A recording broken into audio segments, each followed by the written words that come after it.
eles aceitam negociar o jogador agora, mas ele teria que ficar por empréstimo na Inglaterra até o final da temporada. A temporada termina para o West Ham no dia 24 de maio, o último jogo, né? Eles tentam escapar do rebaixamento, faltam 17 rodadas, está 7 pontos atrás do último time que não ocupa a zona de rebaixamento, que é o Nottingham Forest. Situação bem difícil. Então, já houve esse pequeno avanço, mas ainda falta acertos com relação a valores e tudo mais, né? Não sei se esse modelo vai interessar o Flamengo, acho que vai depender muito das cláusulas, né? Porque você vai pagar agora, o jogador vai ficar por lá, e se ele se machucar, você teria que colocar uma série de outras questões aí para serem discutidas. Mas não deixa de ser um avanço, né? Eu continuo achando que isso só reforça a tese de que essa negociação só é factível para o meio do ano. Não entendo como o West Ham liberaria o jogador agora, na situação em que está, e ele tem contrato. Ou seja, em tese, ele tem a obrigação de cumprir seu contrato de jogar. O clube não é obrigado a vender o cara para o Flamengo. Por que tem que vender? Não é obrigado a vender. Tem um contrato até 27, né? Essa meia temporada que falta, aproximadamente toda a outra temporada, em que o time poderá até ir para a segunda divisão. E como eu trouxe a informação, os salários lá do West Ham, nos contratos dos jogadores, reza que se o time for rebaixado, eles têm redução de 50% na remuneração. Então, quem ficar no West Ham jogando em segunda divisão vai ganhar metade do que ganha hoje. Esse é um outro ponto relevante que ajuda até a entender também porque para o jogador pode ser interessante sair, né? Porque, por mais que ele ganhe bem lá, se cai pela metade, fica muito mais próximo, se não ficar abaixo até daquilo que um clube brasileiro pode pagar nessas condições. Mas é um avanço, é um avanço. Essa notícia foi vazada pelo próprio West Ham para o jornal inglês.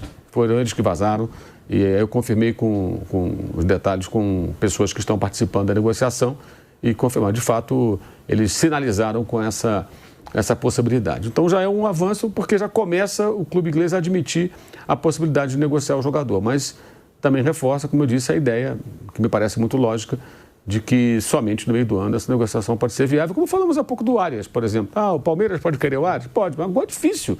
O cara está jogando, o time vai chegar, já estamos rebaixados. Não é assim. Faltam 17 rodadas.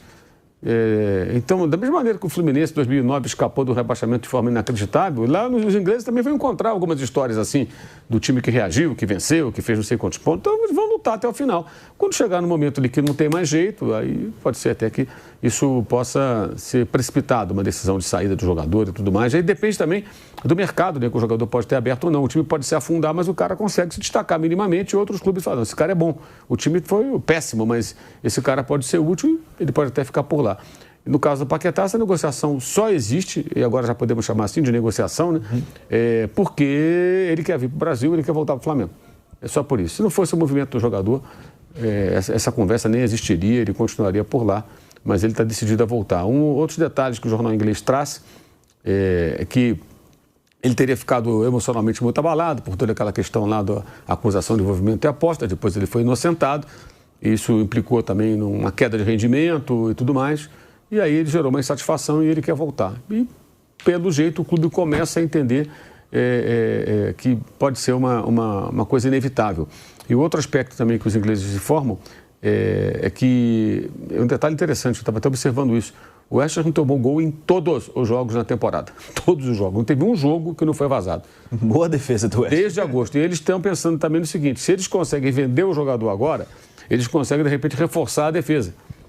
Mas aí o Flamengo teria que pagar agora para um jogador que viria no meio do ano. Essa é a complicação. Mas, para eles descerem no patamar de 35, 40 milhões de euros, um jogador que... O João Castelo Branco trouxe um número ontem de 80 milhões de libras que teriam sido assinadas pelo Manchester City quando pensou em contratá-lo antes do imbróglio das apostas que emperrou essa negociação. Até eu acho que esse número faz mais sentido, porque falaram muito, 60 milhões de euros e tudo. Não, isso foi quanto o West Ham pagou para o Lyon. Por cerca de 60 milhões de euros.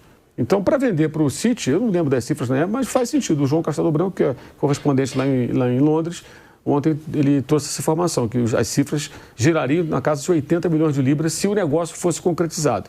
E o que acabou, evidentemente, não acontecendo, porque o Paquetá poderia ter sido até banido do futebol se ele fosse condenado. Então, o City tirou o time de campo.